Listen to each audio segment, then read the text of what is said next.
A former Utah Star High School quarterback is now visiting the University of Utah. What does his visit mean as he's in the transfer portal? And what is Utah going to do next in the portal? All that and more on today's Locked On Utes.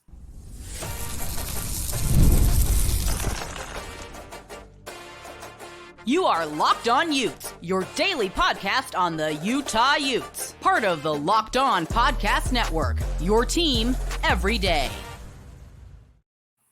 Hello, everyone, and thank you for making Locked On Utes your first listen every single day. We are available on all platforms, including YouTube and wherever you may get your podcasts. If this is your first time listening to our show, make sure you like and subscribe. Love interacting with all of you in the YouTube comments as well as on social media, where you can follow our show at Locked On Utes on X today. Today's episode of Locked On Utes is brought to you by Gametime. You can download the Gametime app, create an account, and use code LOCKEDONCollege, all caps, no spaces, for $20 off your first purchase.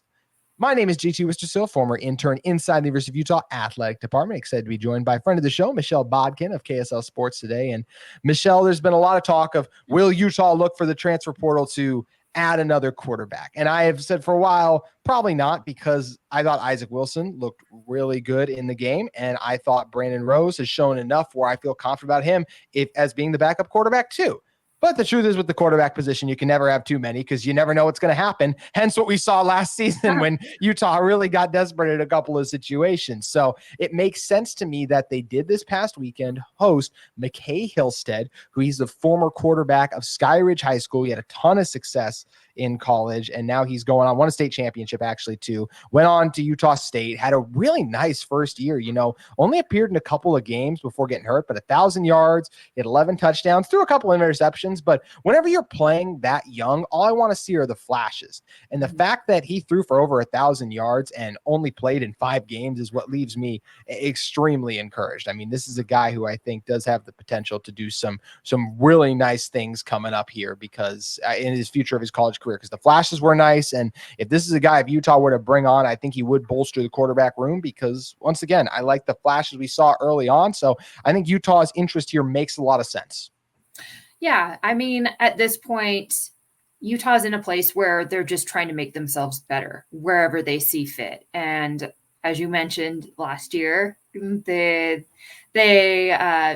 scraped the bottom of the barrel with their quarterbacks. I mean, they literally were down to their 5th string quarterback. So Batari. So, it's just one of those things where I think that's a case of they would rather have too many than not enough. And I think Hillstead would provide, some nice boosts or a nice boost to that room. And again, I don't think Utah's looking for the backup. I don't know that they're even necessarily looking for a 3rd string guy. You're probably talking about a 4th string guy, maybe a 3rd string guy, depending on how fall camp goes. But essentially, you're bringing in a guy you're not actually planning on using, but you want to make sure you just have quality depth back there. And I think Hillstead is someone that could absolutely provide that, play that role, and then see how he competes the next year against Isaac Wilson, against Brandon Rose.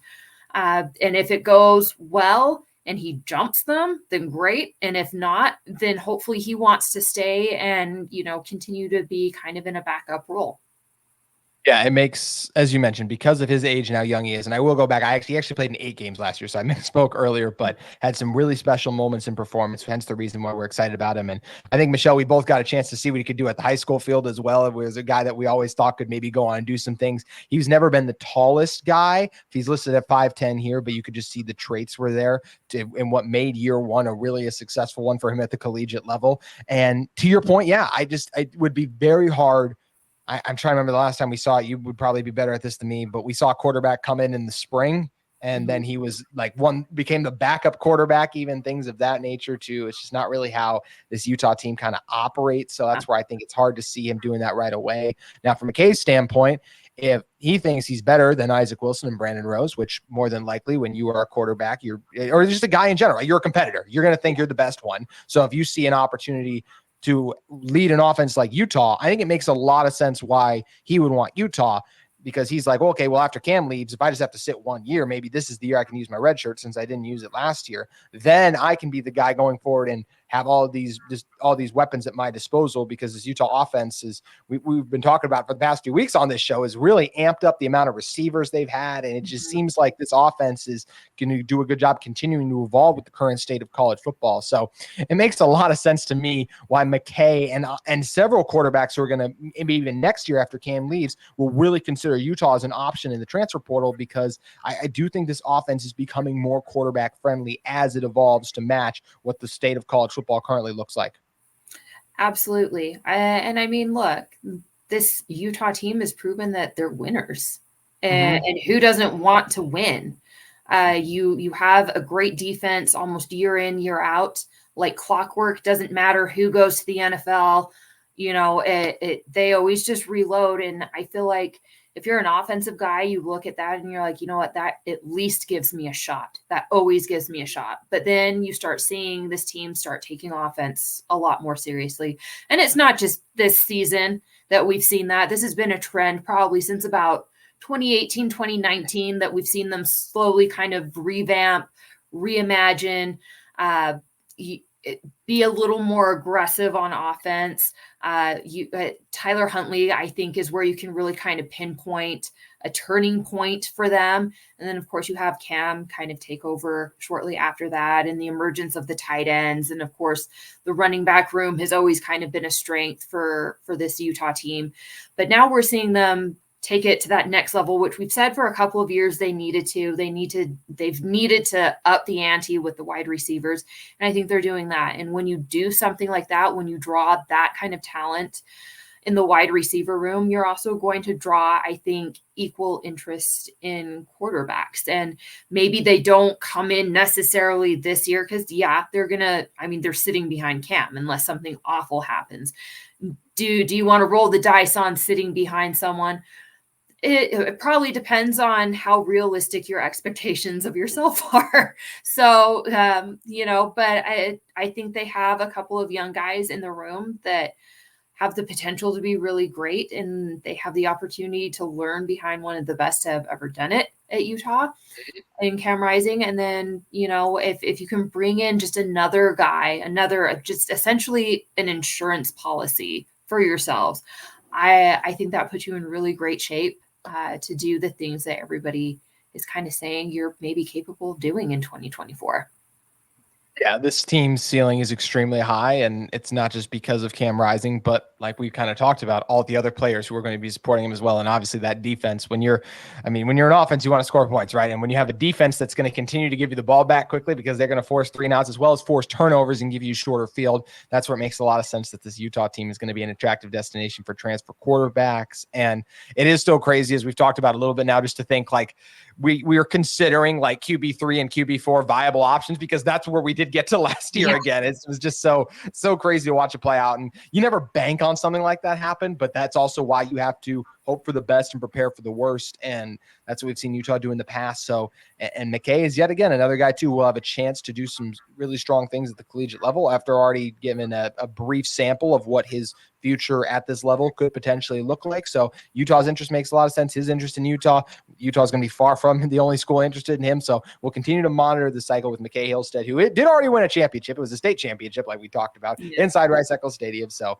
we'll be curious to see if we're continuing to see him dice up defenses inside Rice-Eccles Stadium in the near future. So yes, quarterback always draws the headlines, but we've seen Utah do a lot of work in the transfer portal already in the spring portion, and I don't feel like they're done. So me and Michelle are going to be talking about where else we think Utah could be looking to act in the transfer portal. We're going to be discussing that in one moment, but on today's show, I want to tell you about our sponsor in Gametime.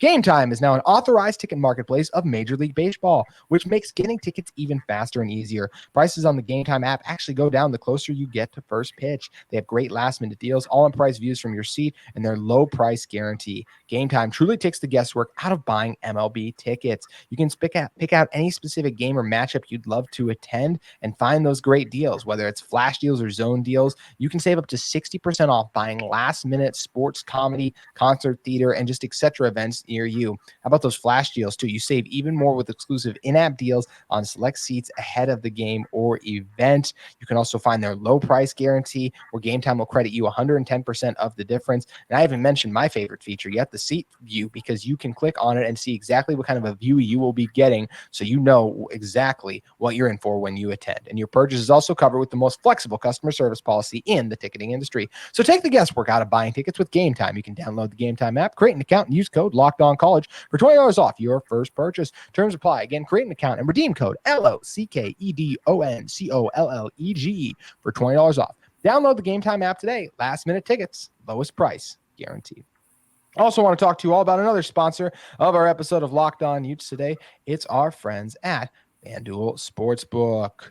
The NBA playoffs are well underway, and that's not all. The NHL playoffs are here, and baseball, of course, is in full swing, and FanDuel is your place to bet on every game. Right now, new customers get $150 in bonus bets guaranteed. That's $150 win or lose. You can bet on everything from slap shots to home runs to slam dunks on an app that is safe, secure, and easy to use. So what are you waiting for? Visit FanDuel.com/lockedon and make your first bet an automatic win. Locked On with capital L and O as part of on, all one word, Locked On.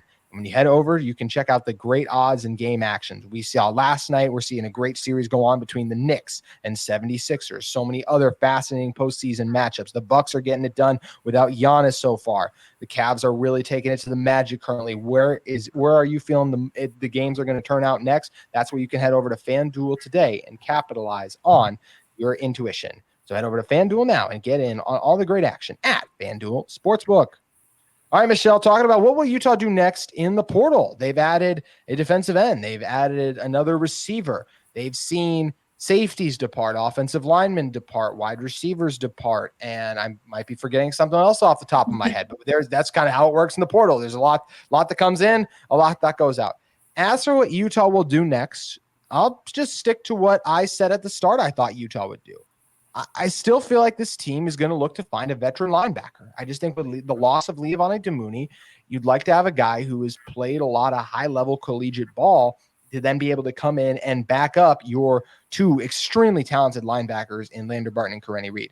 Utah's season does not hinge on them finding a really strong third linebacker, but the linebacker position is physical. And the odds of Karene Reed and Lander Barton playing in every single game, it probably isn't great. I think there's a really good shot they both finish out the season, but just injuries occur over the course of a season. We talked about in the last segment how wild it was with the QB carousel because of all the injuries that kind of caught up to that room. So I think linebacker is where I would look for the team to make their next addition potentially. But I'm curious for you, what do you think this Utah football team is going to do next as it pertains to acquiring talent through the transfer portal? I mean, I think that's the beautiful thing for this football team, this Utah football team, is they're in a position where I don't feel like they necessarily have to add people. They are in a place where they can kind of look for the best possible fits. And I think there's a couple of places that they could go with this. You mentioned linebacker. I absolutely think that's one place that they could look to add. I will say, don't leave out Sione Fotu. In the linebacker room. He's kind of their good third option. It sounds like he's knocked off that mission rust and is looking a lot more like we saw him back in 2020 when he was a freshman. So I think they have him there, but still, I mean, that is a place that, if you find a like home run, slam dunk type of linebacker that will fit in your system really well. Again, a great insurance policy. Maybe he's not even necessarily someone that will play this year, but just someone that adds to the room, you bring him in. Other places where I think that they could or will look, interior offensive linemen, I think is a spot that they could look at. I think the defensive backfield is another place, specifically cornerback. But again, they could go best possible fit. And if they see another safety that they like, they could go that route too.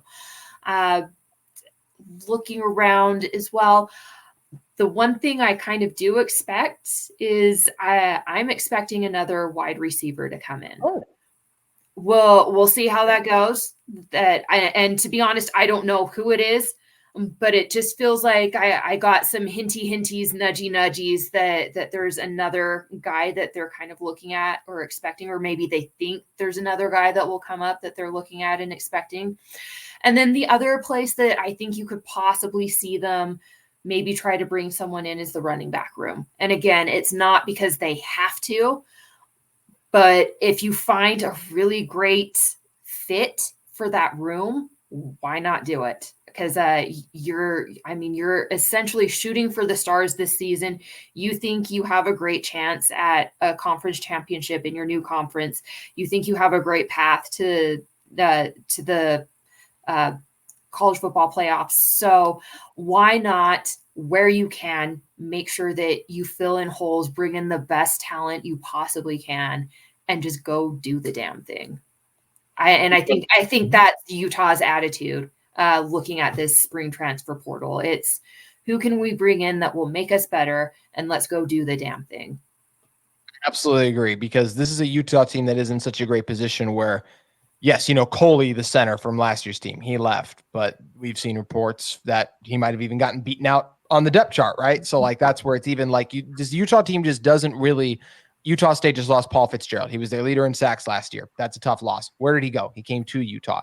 You don't see guys who produce at Utah really transfer and go somewhere else, because this is one of the best teams in college football over the past few seasons. They've been a top 15 program over that course of time since we've had the COVID season, basically. So I think this is a Utah team that is in a good position to continue to add talent. And to your point too, Utah cannot add anyone really that is going to be like, oh, they're missing this piece and then they're contenders in the Big 12. To me, they're still the clear favorites in the Big 12, because any question I even had, it was like, look, am I going to be slightly concerned about Caleb Lomu just because I haven't seen him live in a close game against, the top starters on each side? Sure. But I really like the signs. And it's another example of, in Jim Harding we trust, in Sharif Shaw we trust, in Morgan Scalley we trust. Those guys haven't let us down. Even though I thought last year was a little bit of a dip in the Utah offensive line, they were still more than good enough for Utah to accomplish their goals. They were just, number one, the conference was loaded, and obviously no Cam Rising was there too, which that played more of a factor in anything else too. So it is one of the fascinating things. We'll see where else Utah looks to add talent in the portal. Michelle, I have a question, because you raised a really good point, and I cannot for the life of me think of anyone off the top of my head. Who was the last offensive lineman Utah added through the transfer portal? The guy that comes to mind is, oh my gosh, Garrett Bowles, but there has to be someone before that. There has to be. Yeah, there probably is, but that just goes to show us, right? Like, because we can rattle off several players at all the other positions. It's very interesting that Utah offensive line prefers to have these guys, in-house, kind of help them grow and develop. And offensive line is one of the biggest positions you need to grow and develop at too. So it will be interesting to see if Utah does bring in a transfer finally, because that does just feel like the one position off the top of my head they have avoided it. But whenever you still lose a guy like Coley, who, like, let's say Johnny Maia did beat him out. If Maia got hurt, I'd be like, oh, we'll be okay. Well, we have Coley there too. And if Jaron Crump ends up being the backup center, I still feel okay about that. But there were issues there last season too, some of those Oregon State games and things of that nature. So I will be really interested to see if Utah kicks the tires in that direction too. But, one of the reasons this Utah team has been so good, Michelle, is, we mentioned not offensive line per se, but this Utah team has embraced the transfer portal under Kyle Whittingham, and they've had immense success in part because of that, because we have seen these transfers come in and make immediate impacts. Yeah, I think this goes back to Utah football. This coaching staff is just really, really good, I think, at identifying their needs and identifying who can fill them, and identifying who they can develop to fill said needs. And I think they can do it actually really quite quickly too. And partly because they're just good at identifying who's going to work for them. They know who they are. They don't stray away from that really for any reason ever. And it's just a machine that keeps churning and chugging out and working no matter what happens. And we talk about, last season, how that was a little bit of a dip in production. It's so interesting. I was talking with my uncle the other day, and he goes, that team really was very underappreciated in a lot of ways. That's true. Because you literally tested the depth chart with that team in several key places. And most teams, when they get to that point that Utah was at, where they're digging into the third, fourth, sometimes fifth and sixth string guys, their season's over. Like, they're maybe lucky to get to 4 wins. That team won 8 games. And again, I'm not saying that anybody at that point in time thought that they were going to win the conference championship game, but they were still mathematically in it in November, playing 4th string guys. Like, that is absurd. That's unheard of. You don't see that happening very often. So I think this coaching staff, again, they're in a position where they don't necessarily have to go out and get guys. They can go out and get guys. And I think they're going to be very smart, and I think they're going to be very strategic. And I don't think they're just going to take anyone to have a warm body there. They're really going to bring in people that they feel like can help and elevate them in some way. And that's not to say that we necessarily see them play on the field this year, but they're just going to be really good quality ads, I think. I don't think they're going to make any kind of desperate moves because they really just don't have to. No, they don't. And that was really well said. Like the way they have used the portal, the guys they've decided to bring in, it's all worked out really well. We should continue to trust in Kyle Whittingham and the staff because all they've done is deliver. Even last year, there are very few teams and programs, to your point, that would have been able to achieve what Utah did with that amount of injuries, especially in so many key spots too. So going to be interesting to see what Utah continues to do in the portal. But before we get out of here today, we want to talk about Utah Gymnastics closing out their season. And man, what a postseason and just a season in general it was for this Red Rocks team. We're going to be diving into what they were able to achieve in one moment. But first, want to talk to you about one of the sponsors of today's episode of Locked On Utes, our friends at Monopoly Go. I've been told I'm a competitive person, and yes, that is absolutely true. I do have a competitive side. Well, I can let my competitive side out in Monopoly Go. I'm a huge fan of it, and I'm sure you've heard of it. It's been downloaded over 150 million times. It's a great twist on Monopoly, where you play on not one, but hundreds of Monopoly boards in crazy locations, building up amazing cities that bring you big money. But the best part is messing with my friends. I can charge them rent on my iconic properties, just like classic Monopoly. And now I can also heist their vaults of riches for myself, and the leaderboards show me who the biggest Monopoly tycoon is. But it's not just my competitive side that loves it. You and your team can team up with your friends all around the world in time tournaments to earn huge rewards. So go get in the game now and join your friends. You can download Monopoly Go now, free on the App Store or Google Play Store today. Make sure you guys head over and check out Monopoly Go today. All right, Michelle, Utah's gymnastics season officially came to a close, and I mean, they were able to advance to the national championship meet, able to beat Oklahoma before. It was a wild run for them. Everything that happened down in Fort Worth, even had a chance to be national champions, but ended up finishing in 3rd place. But still an incredibly successful season for this Utah gymnastics team. How were they able to get so close in the national champions? And just how crazy is it that we're even in this spot where Utah was able to finish 3rd, especially if I would have told you they were going to finish 3rd back like last summer? Yeah, I think that's the biggest thing to keep in mind. Yes, so disappointing that kind of slipped through their fingers in the last rotation. And I get it. Everybody's talked about, the big scores that LSU was getting. But gymnastics is a bit of a momentum thing too. And you and I were talking off air. I really have to wonder if Utah starts hitting those 2 vaults, is LSU getting the same type of scores over on beam? There's energy shifts all over the place. And it just really felt like when Utah did not hit their first 2 vaults in that last rotation, that the air kind of went out of the room and it moved over to LSU on beam. Could I be wrong? Could the results still have been the same? Sure. We'll never know, right? Like there's no way. Unfortunately, we don't have simulators that will tell us what would happen in any given, if you switch things around a little bit in any given moment. But I will say, bottom line is the fact that this team stuck together and worked through the things that they worked through in order to get to this point in this place.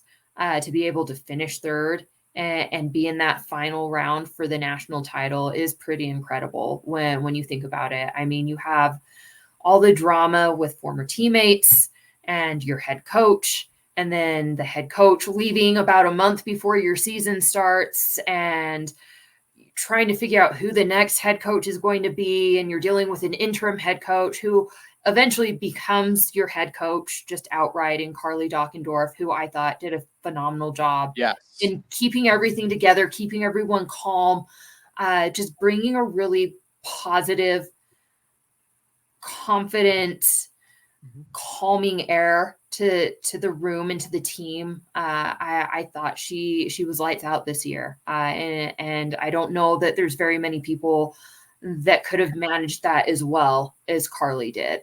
But, and again, kudos to the girls for kind of sticking together with each other and just riding the storm out. Again, it's so interesting seeing these Utah teams. I said, in a tweet or a post not too long ago, you look at what this athletics department has been through as a whole, a couple of student athlete deaths across a couple of different teams, and the coaching drama and it just crazy things that feel like once in a lifetime things have all happened in the last decade to this athletic department. And it seems like every time that's happened, every single one of those teams has kind of outdone themselves and really risen to the occasion.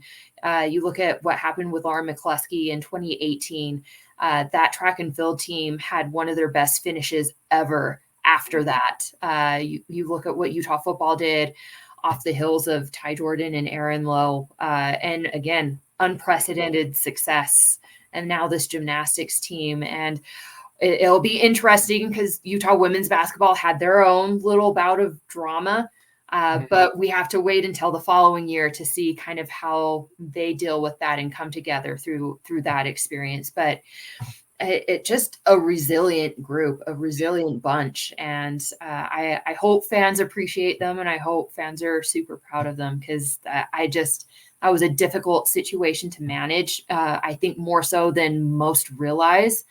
And I thought they handled it with grace and dignity. And, they came out in the topmost of college gymnastics once again. So job well done to the Red Rocks. Yeah, their strength and resolve has been, across all of the Utah athletics, to your point, has been incredibly impressive to watch and just see how it all plays out. And the gymnastics team, obviously, with what they were able to do this past season, it was truly remarkable. And I thought that was very well said by you, just highlighting what we saw this team do under the circumstances and everything. And it was definitely a Red Rock season we will not soon forget, which is saying something, because they've had a number of them that are always remarkable, it seems. So hats off and kudos to them for sure. But Michelle, gymnastics season may be over, but there's still a lot going on at the University of Utah. So where should everyone head over to if they want to keep it straight? Yeah. So, now we're kind of getting into the quiet period. So hopefully we'll be focusing on some more fun things, not necessarily gamers and all that kind of stuff, but definitely keep in touch, stay up to date with what's going on across the board at kslsports.com. You click on the Utah Utes tab, and just about everything there is my doing. And then, of course, you can follow me on social media, on X, on Threads, and of course Instagram, and it's all at Bodkin KSL Sports. Michelle, thank you for joining us. Always pleasure. That's going to do it for today's edition of Locked On Utes. We'll be back with you tomorrow talking about more things going on with Utah athletics.